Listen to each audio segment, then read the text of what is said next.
Shalom, selamat pagi. Jumpa lagi dengan saya Pendeta Deborah Dumasisyani Partambunan yang didampingi oleh narasumber kita pagi ini Ibu Pebi Kosasi untuk ketiga kalinya. Shalom. Dari CBM Channel atau Christ Bright Ministry Jakarta Indonesia dalam acara WTM atau Wisdom in the Morning.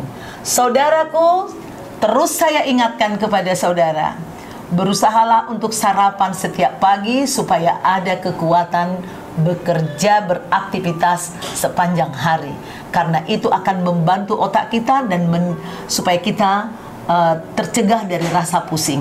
Demikian juga saudara, jika engkau sarapan firman Tuhan, sepanjang hari engkau akan mengalami kesegaran. Sepanjang hari kita bisa beraktivitas dan Tuhan ada di dalam aktivitas kita sehingga terberkati.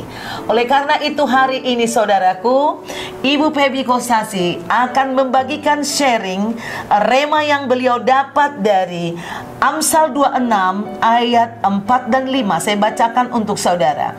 Jangan menjawab orang bebal menurut kebodohannya, supaya jangan engkau sendiri menjadi sama dengan dia. Jawablah orang bebal menurut kebodohannya, supaya jangan ia menganggap dirinya bijak. Saudaraku, di dalam kamus bahasa Indonesia dikatakan orang bebal ini orang yang sukar diajar, sukar menerima nasihat. Itu saudaraku, sering merasa sok pintar dan sok tahu. Nah, oleh karena itu mungkin Ibu Pebi bisa lebih lagi menjelaskan kepada kita tentang rema yang dia dapatkan dari Tuhan. Iya. Masih di suasana Natal, tanggal 26 Desember. Natal kedua, yes. Tanggal 26. Selamat Natal lagi. Selamat Natal semua.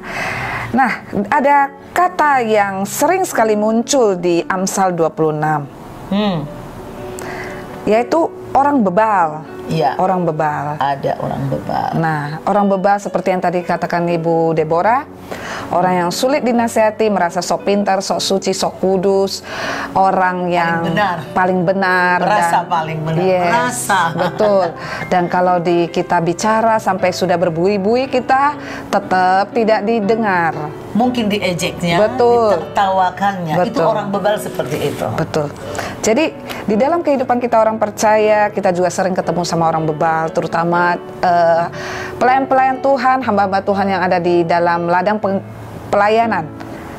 Tapi kita nggak boleh stres ya Bu ya, melayani orang bebal.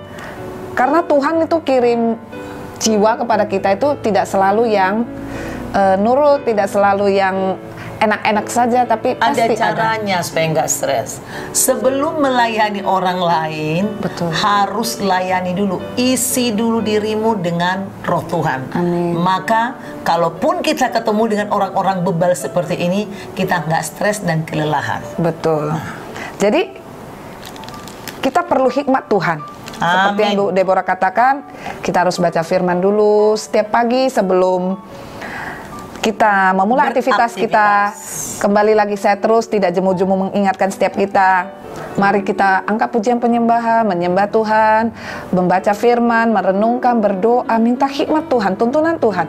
Apalagi kalau kita memang ada jawab pelayanan ya Bu ya, kita malah lebih perlu lagi untuk minta hikmat Tuhan, apa yang harus kita katakan, apa pesan Tuhan buat orang yang akan kita layani. Iya, betul. Nah, ini dikatakan, jawablah orang bebal menurut kebodohannya, supaya jangan ia menganggap dirinya bijak. Kadangkala saudaraku, banyak orang menertawakan, mengiyakan kata-kata orang bebal.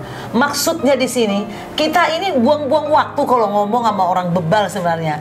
Jadi kalau kita ikutin perkataannya, berarti posisi kita menjadi sama seperti orang bebal itu. Betul. Gitu ya Bu Pebi ya? Betul, betul sekali. Terus Bu, apalagi katanya Bu Pebi yang Ibu Pebi dapat? Nah, jadi kalau kita berhadapan sama orang bebal, kita itu bawa dalam doa. Bawa dalam doa, minta hikmat Tuhan, Dan supaya Roh Kudus menyatakan kepada kita apa yang hendak Tuhan sampaikan. Nah, bagian kita hanya menyampaikan firman, menyampaikan pesan Tuhan. Dan setelah itu, Roh Kudus yang akan bekerja, menyadarkan orang tersebut. Kapan waktunya kita tidak tahu, itu urusan Tuhan. Nah, setiap kita punya tugas dan tanggung jawab yang sudah Tuhan berikan. Ada kalanya kita yang menabur, orang lain yang menuai. Tapi itu semua adalah rahasia Tuhan, dan biarlah Tuhan sendiri yang menetapkan kapan, dengan siapa, dan di mana orang itu akan bertobat dan berubah. Saudaraku, kalau kita berbicara dengan orang bebal, itu seperti buang-buang waktu. Nah, bukan berarti kita tidak bisa berbicara kepada orang bebal. Kita harus menasihati orang bebal walaupun sukar dinasihati. Iya. Tetapi yang paling luar biasa, sebelum kita menasihati, yaitu tadi kita minta Roh Kudus bekerja. Amin. Nah, hanya Roh Kudus yang sanggup mengubah. Amin. Nah, jadi kita jangan stres melayani orang bebal, dan jangan kita samakan diri kita dengan orang bebal. Dia akan membuat kita emosi, terpancing, marah. Biasanya seperti itu, Dan saudaraku. kita sama saja bebal gitu. Dan jadi jangan kita layani dia, maksudnya dengan hal yang dia lakukan. Tunjukkan bahwa kita ini hamba Tuhan. Cukup kita kasih tahu apa yang salah, apa yang benar. Jangan mau kita diseret kepada kebiasaan berdosa yang dilakukan orang bebal itu. Betul, Ibu. Itu yang dimaksud, supaya jawablah orang bebal menurut kebodohannya, supaya jangan ia menganggap dirinya bijak. Betul, Bu. Masih ada lagi, Ibu? Itu saja sih, Bu. Oke, saudaraku, itu rema yang bisa kami bagikan hari ini kepada saudara. Kami berterima kasih buat Ibu Pebi sudah 3 kali dalam Sama-sama, pagi, Ibu. dari 24, 25, 26 telah berbagi sharing dengan CBM Channel. Saudaraku, jika terberkati dengan firman ini, silakan saudara klik kembali di YouTube Christ Bright Ministry.